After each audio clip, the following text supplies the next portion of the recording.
Howdy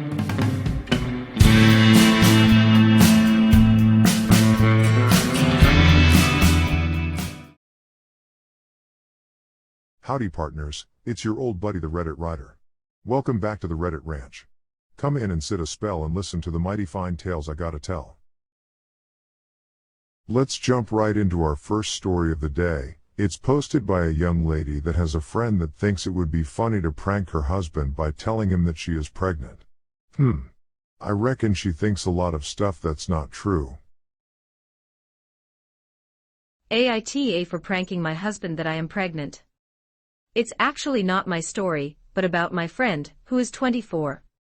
She doesn't want kids, and she has made it clear by voicing it a lot, and having an IUD.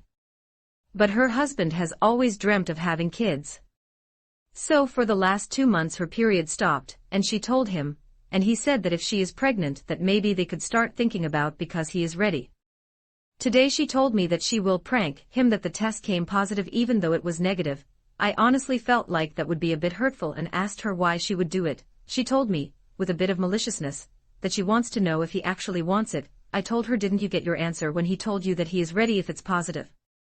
She told me no, that's not enough. Also he doesn't want kids, he is just being manipulated and influenced by his parents since they asked a couple of times for grandkids when they first got married a year ago. I can't stop her, but I felt like this prank is evil and playing with his feelings. I know him, and I know how much he wanted kids for years. You might ask why they are still together if one is very persistent on having kids, and the other isn't. It's because every time they tried to take a break or break up, she threatened him that she will do something bad to herself. When I asked her what about in the future, when he will no longer wait, what will happen to you, she said I am not ready, therefore no kids for us. I don't know, am I misjudging her? No ma'am, y'all ain't misjudging her. This prank, I doubt he'll find it funny. It would more than likely hurt the man that she says she loves. Fact is though, prank or not, she'd still be a sidewinder. Y'all said that when they have tried to break up, she threatened to harm herself. That is just another form of control. Personally, I think it's time for them to call it quits. I ain't even sure why they all got married to begin with. I mean, if one really wants kids, and the other really doesn't, then getting hitched would probably be a mistake. Next, we have a story about a tenderfoot who wants nothing to do with his son and doesn't want to be a father. Trust me son. There ain't no way that y'all could be confused for a father. AITA for moving away for college and abandoning my son. I got my high school hookup, Lily, pregnant when we were both 17, I'm 18 now. She told me she was on the pill and, like the stupid teen I am, I didn't use a condom. I don't know if she lied about being on the pill, or if her pregnancy was the 0.01%, but a month and a half later, Lily and her parents showed up on my doorstep. She was crying happy tears and had a positive pregnancy test in her hands. Her parents were glaring daggers. We had a sit-down conversation with all our parents to talk about what we were going to do. I was adamant that I did not want to be a dad. I wasn't, and still ain't to be honest, ready to be a dad, and practically begged her to get rid of it. My parents even offered to pay for it, with the expectation that I would pay them back in the future, but Lily refused to end the pregnancy. I said that was fine, but I wouldn't be attending the birth or signing any papers. If she wants a baby that's fine, but I don't. Since Lily gave birth, she's continually asked me for money and to watch the baby. I have refused each time, because I never asked to be a dad and that baby is not my responsibility. I fulfilled my responsibility when my parents offered to pay to get rid of it. I didn't meet my son, despite Lily's efforts, until a week ago. Anyway, I've been accepted into an out-of-state college and will be moving to my new city very soon. I held a garage sale to get rid of my old junk, with my parents' permission, and made a social media post about it. I guess one of Lily's friends was still following me and told her, because Lily showed up at the garage sale with the baby and called me every name in the book because I was abandoning her and the baby by moving away for college. I tried to explain, for what has to be the millionth time, that I don't want to be a dad. She just kept yelling and eventually my parents asked her to leave the property and threatened to call the cops for trespassing. She then left. The thing is, if I called off my college plans now my life would pretty much be over. I don't want to stay in the same podunk town for the rest of my life because of a baby I never wanted and isn't even legally mine. Still, my parents are pressuring me to at least try to build a relationship with Lily and the baby when I'm home on break, probably because my older sister is a child-free lesbian and Lily's baby is their only biological grandchild. I don't want to build any relationship because I don't want to be a fudging dad. I don't get what's so hard to understand about that, but everyone from my parents to random kids I haven't spoken to in years have been badgering me non-stop to get involved in the baby's life. AITA? Edit, alright, y'all can stop telling me that I don't know how the law works, clearly, I've got the message. I'm gonna talk to an attorney and sign away my parental rights, clearly my cursory Google search wasn't enough. I'm going to college for engineering, not law, give me a break. You know boy, sometimes calling someone a sidewinder ain't an insult, it's just an accurate description. Y'all don't want to be part of your younging's life, fine, you don't have to. But y'all still have financial obligations to the kid, it's called child support. Whether or not y'all want to be a pa doesn't matter. Unless a DNA test says otherwise, the younging is indeed legally yours. And if y'all ain't inclined to pay child support, well now, that turns you into one of the most unmanly of people, a deadbeat father. Oh, as for signing y'all's rights away, well I ain't no lawyer, nor do I even know whereabouts y'all live, but I think you'll find it ain't as easy as you think. There is a real good chance that Lily would have to approve. If she's smart, she'd take you to court for child support.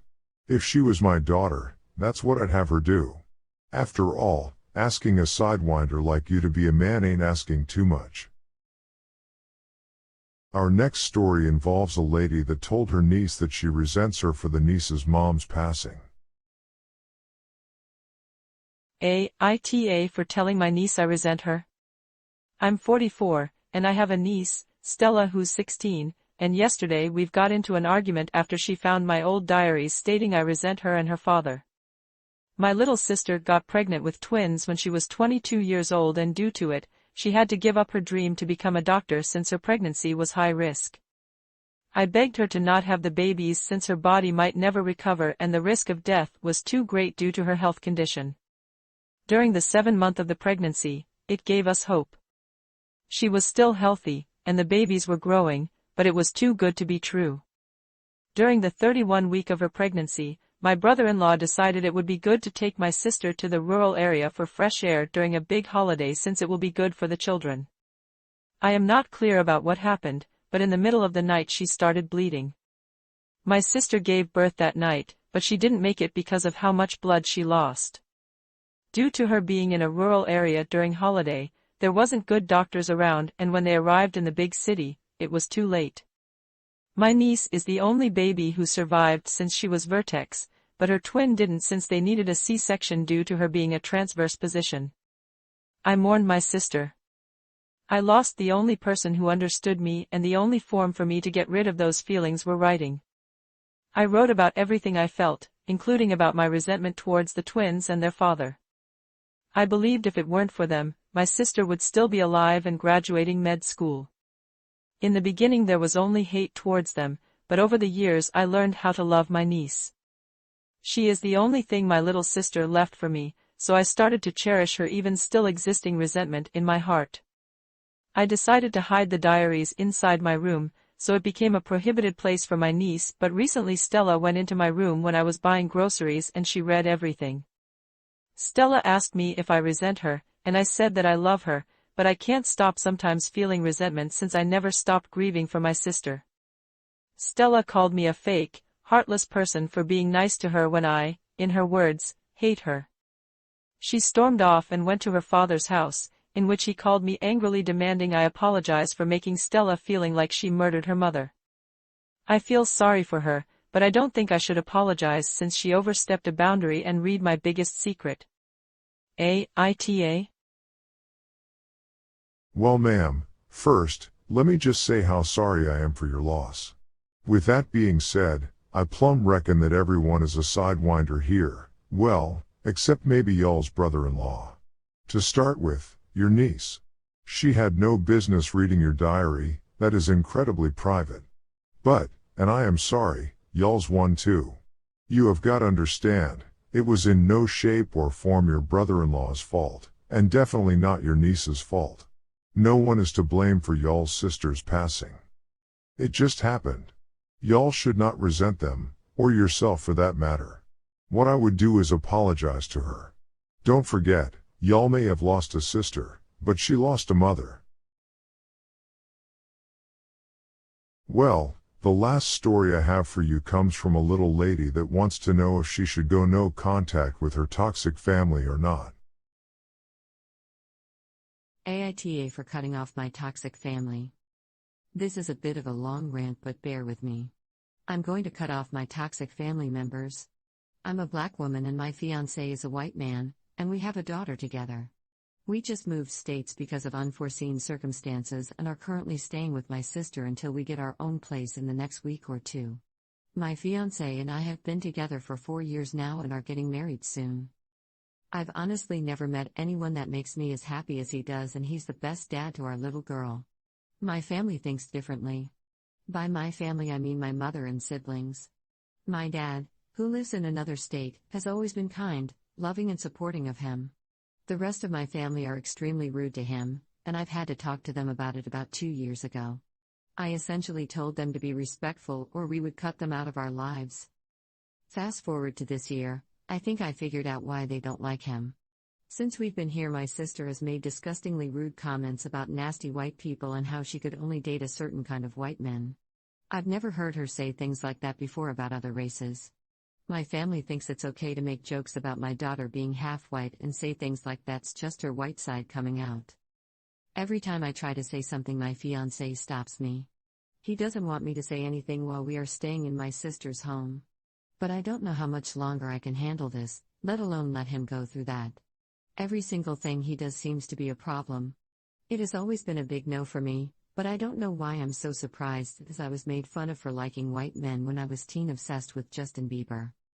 For extra context, this is the same sister that bullied me to the point of extreme depression when we were kids, made fun of my hair texture, my skin. She's lighter, and I thought she changed, but I guess old habits die hard.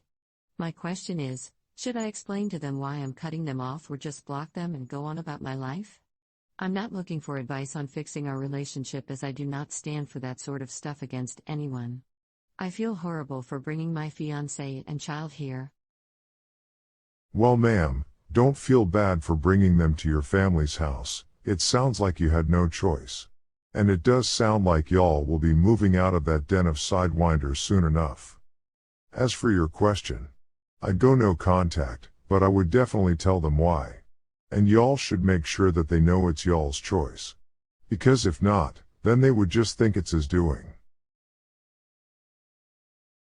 Well, I plumb reckon that's all the time we got today, but if y'all like this here video, then please, hit like and subscribe. It'll really make this old cowpoke smile. And if y'all got anything to say, then feel free to tell me what's on your mind down in the comments. Until y'all come back to the Reddit Ranch. Adios.